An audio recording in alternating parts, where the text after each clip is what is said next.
Sat Sri Akal and a very warm good evening from myself, Manjeet Kaur, Jai Shri Krishna, Jambusana, and welcome to another very warm evening of summer coming up.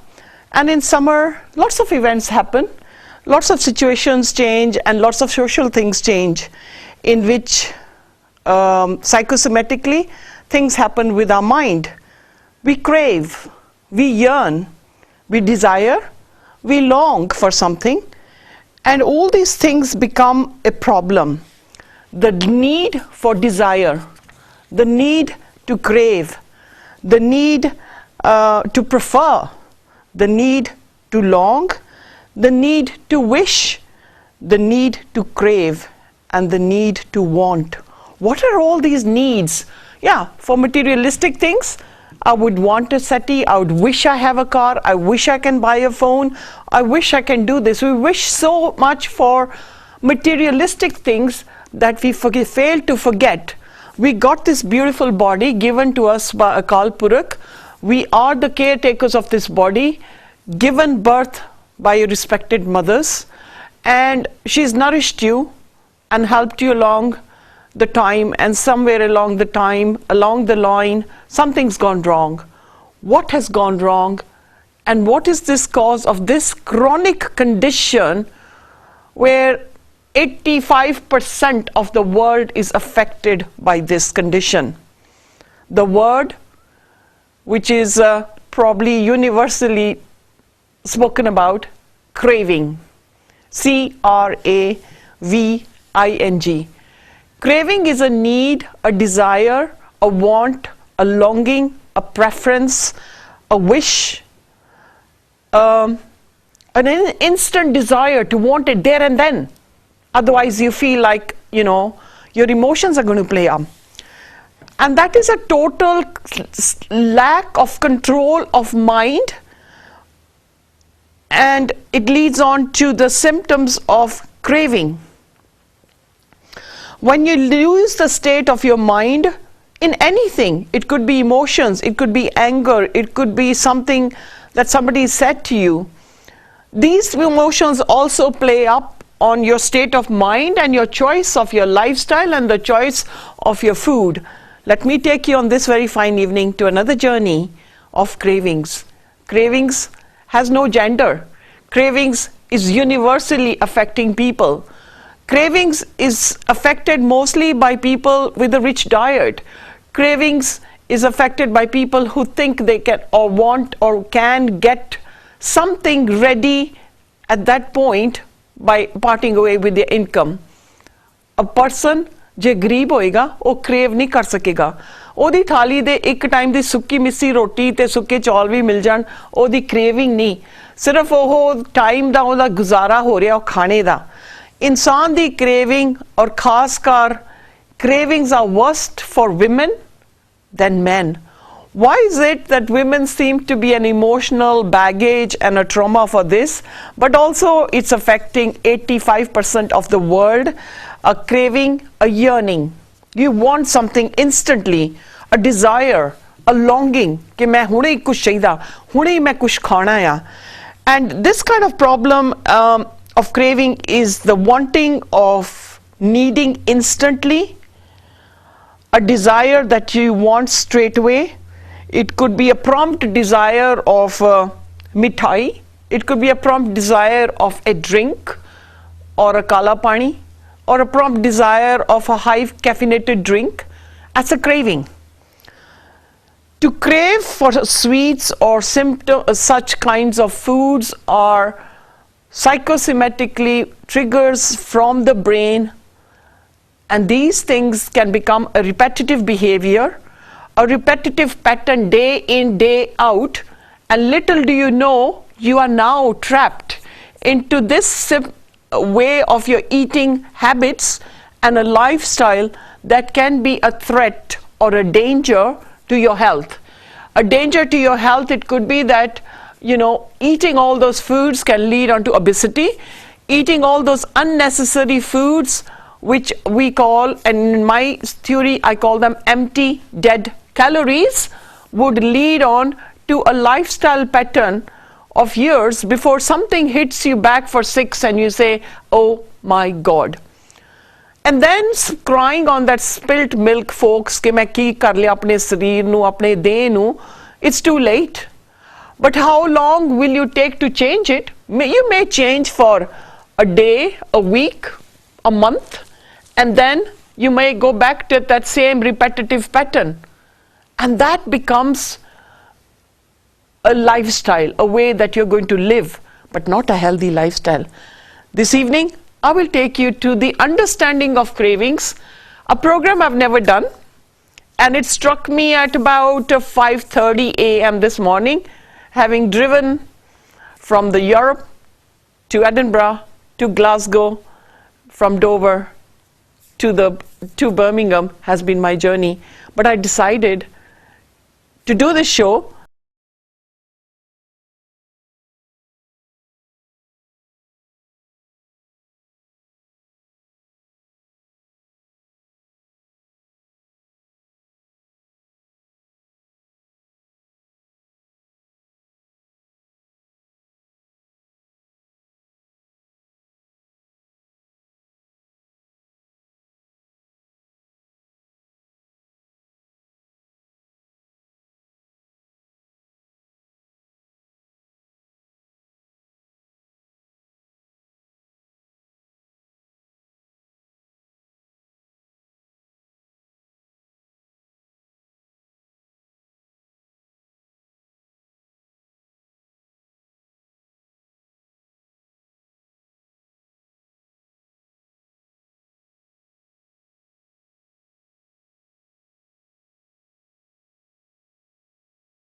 how amazing can this brain be? But inside this brain also is a hormone called the serotonin hormone, which is a feel-good factor, mostly released in the daytime.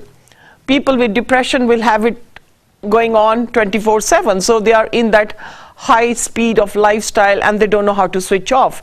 So if you've watched my shows on YouTube, type in Dr. Manjeet, you will learn a lot more and change your lifestyles. But for advice, nothing over the phone. Please don't email me, okay, I am 22 stones and please send me a diet. That's a rather rude email. You need to respect my time as a practitioner. The number of properties most Punjabis have I've spent on my education. I'm sitting here with, having attained it with the grace of my parents' hard work and proceeded with education further even after having children. Today, sitting in front of you to do this show so you can actually understand what I'm talking about, and the passion and the drive with which I do is for education. If I can't part away with my knowledge, I may leave this earth with my work unheard and my feelings and community seva untouched. So seva with charity, but for the money I have to pay to run this show, that's another story. So it has to be a very strong influence on the mood for the brain to be going so berserk, and this mood of appetite and digestion, eating carbs, and sugared foods, it increases the release of serotonin hormone, which is released and it goes into the blood flow and it rushes out into the blood, making one feel that they have a desire and a feeling, and it's a raised kind of body temperature as well. But not only that, what is also happening here is in the interim of you craving, really there is a craving for a 10 a.m. donut.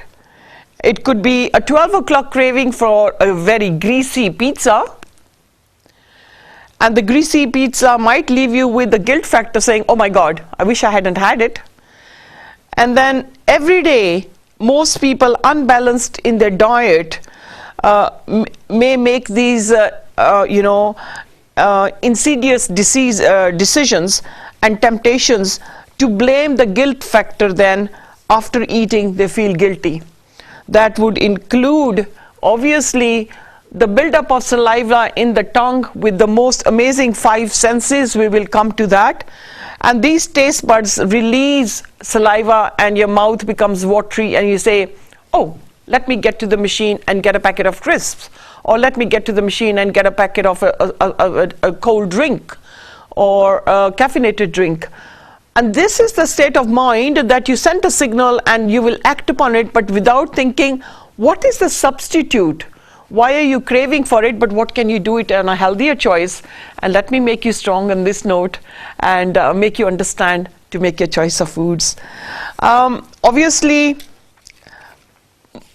every day, most people are eating, today's time and age, unbalanced diets that make them feel guilty. And the food that I discussed initially was the exact food that is dead calories, or called empty calories. If food has got live and it's alive and it's got good calories, the small intestine does not send a signal to the brain for you to eat again. How amazing is this chemistry? But also your moods will release the serotonin hormone on the first protocol that I started this, that will make you feel, have the desire to want, to crave, to eat, to this instant wanting of needing something other than the materialistic worlds that we have.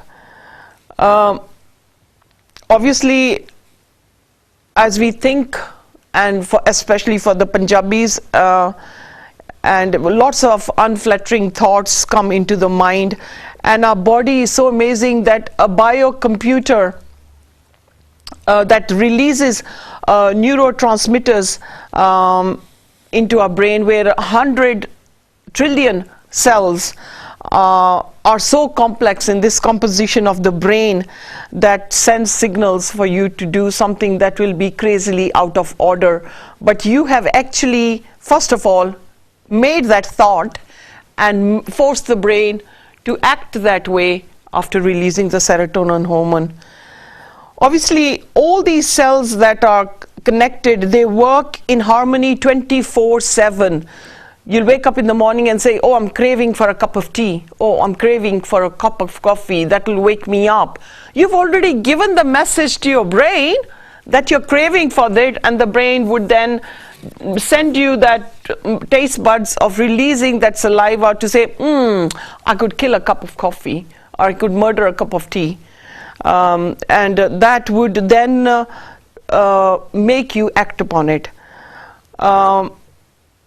Obviously, I feel with time and age we become weaker if we keep on falling into this pattern, and food is eaten more by emotions than by vision on the plate. And this is why in my cook shows I do a wonderful presentation where I say, let's go to plating. The idea of saying is let's go to plating is to tell you that when food is plated well, you will first see it and feel satisfied with the colors in that plate, rather than just having a plate of dead chips, super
the Pradhan and said, we want this facility, and we've known this lady for 2 decades plus, and they have recovered, and they have other members who cannot travel to London and would like to take this opportunity. So I heartily thank you. So let's come on to what's happening in the tongue. The tongue, the most amazing taste buds that we get, the salt, the sour, the bitter, the sugar. And those taste buds release saliva. But these 5 senses that we act with our emotions is smelling, seeing, touching, hearing, and tasting. This chemistry of the brain for these 5 smell, see, touch, hear, and taste are so amazing, are so complex, that a human being's brain can never be understood by even the best doctors in the world. It is so mysterious. So looking at those foods, and then looking at obviously other issues, that what else is happening when we are making bad choices.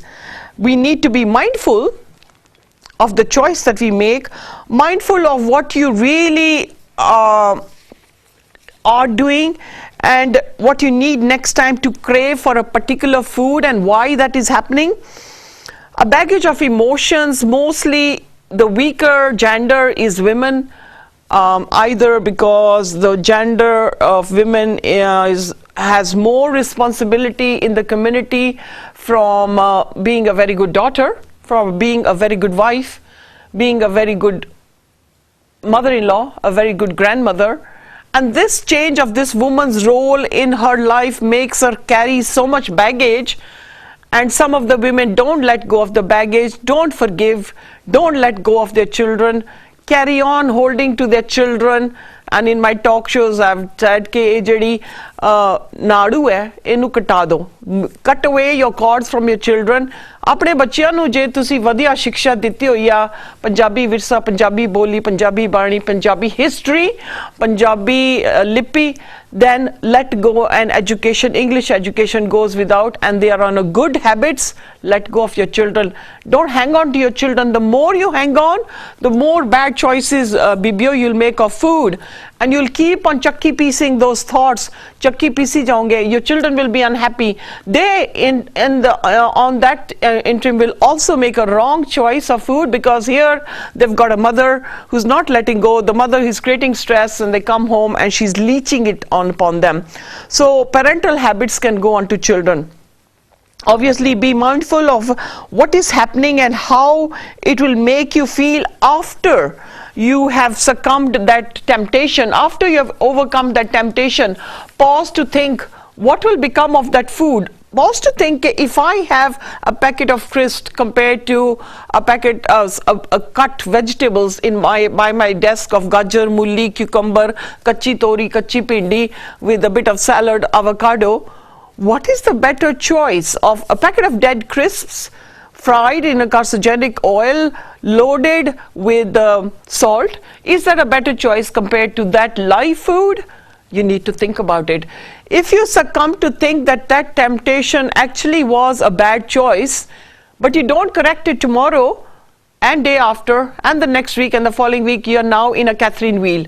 You're now stuck up in making these wrong choices, and this is where food industry now is then saying, we are going to be helping you watch your weight. Oh, we'll be helping you to make your choice of food, and the food will be delivered to your home, and you will be making that food from those packets. This is called marketing, but marketing because you as a person were weak to make that choice yourself. So pause to think that in your sound mind, तुसी भी your choice कर सकते सी, but you're now taking guidance of somebody you're offloading your money to. But you need to think, having succumbed that choice of temptation, you need to make a choice as a learned member of the community that that choice was not good. Let me not repeat that mistake tomorrow. I'm sure you've all had a meal. I wonder what you had. My choice would be a generous raw food, including all the superfoods and the lentils which are sprouted, which Bibi won't do. They certainly won't, because it's not hard work, but sprouting is a great story because it causes satisfaction. It is live food, but that we'll discuss to the end of the show.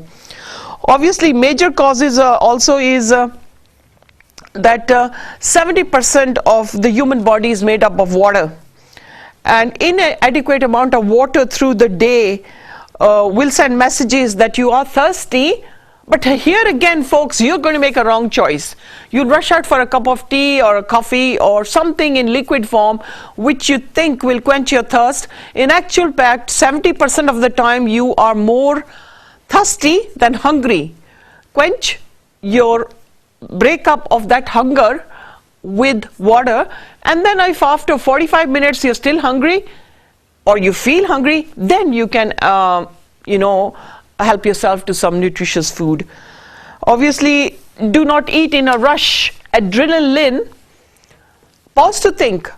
It takes the brain, folks, 15 minutes to resonate a signal of satisfaction that you have eaten. So if you have eaten in rush and I get bibia, and a lot of my patients will say, oh, ik fulke de char burkiyan karke kha ke pare ho jande ne. And the time of 15 minutes, they ਕਹਿੰਦੇ ਅਸੀਂ ਤਾਂ 5 ਰੋਟੀਆਂ ਖਾ ਕੇ ਪਰੇ ਹੋ ਗਏ ਆ 10 ਮਿੰਟਾਂ ਦੇ ਵਿੱਚ. What they have done is seriously so dangerous that they have eaten in a rush and created that huge amount of unsatisfaction from the mind, where the brain has not taken the signal that you have eaten a meal. So eating in a calm state of mind, if you've had an anger, you need to control that for 45 minutes before you settle down, otherwise that craving will trigger off. If you've been to the gym and you've done this fast walk, you've been to the treadmill, you've gone into the sauna, and you come out carrying this drink which is sugar loaded, called an energizer drink with 9 teaspoons of sugar, and you rush on to home to a platter of food, you've done nothing. Your body is not going to justify that food, and then you will feel in the evening you need a snack.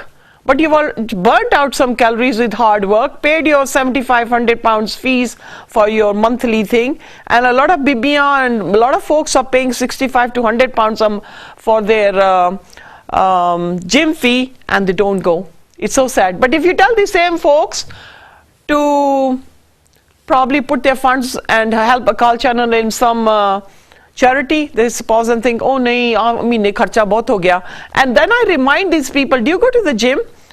Oh, I've just paid 65 pounds. I've not been, it's May, I've not been to the gym. But you've paid 65 pounds and it's going out every month.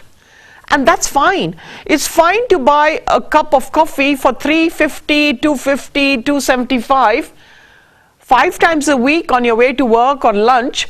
But why don't you take that mix from home and put hot water? Pause to think that on average a person is spending 35 pounds on their outside lunches a week.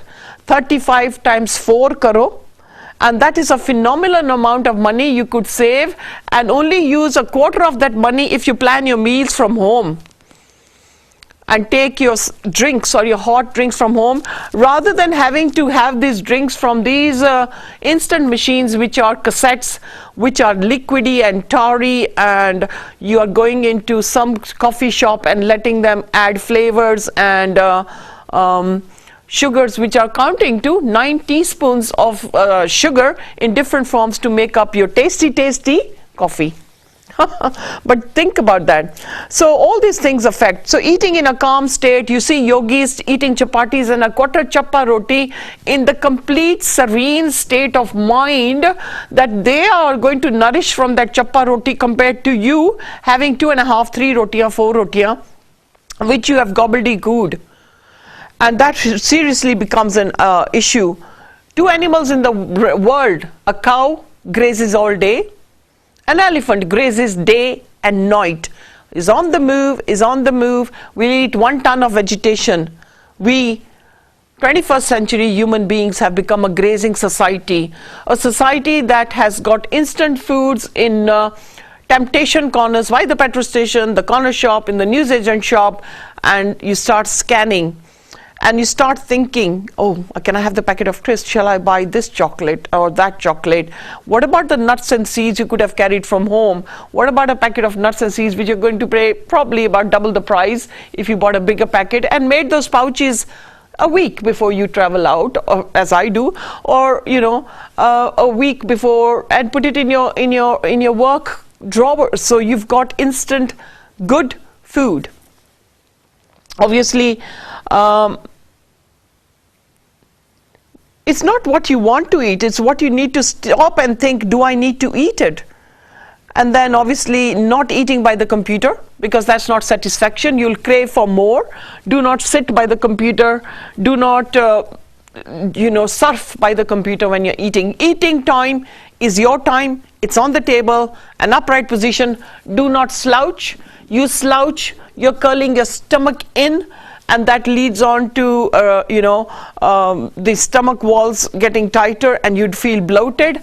Postures are serious problems with apne bande. Youngsters have got serious back problems, posture problems. Sade school futta pennanda. See, if we had slouched, or if we would bend down, we would get a ruler, on the wooden ruler on this side of the knuckles, and by Joe, you would remember for the rest of your day or your month that this was a punishment from the teacher, and this is your posture, should be L shape. This is your posture, that you do not slouch. The set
sometimes in Italy. Stay tuned into the second half and an amazing journey of craving, and I'll be craving for the drink sitting here on my right. Take a sip of that, and I hope you can take a glass of water. See you after this short break.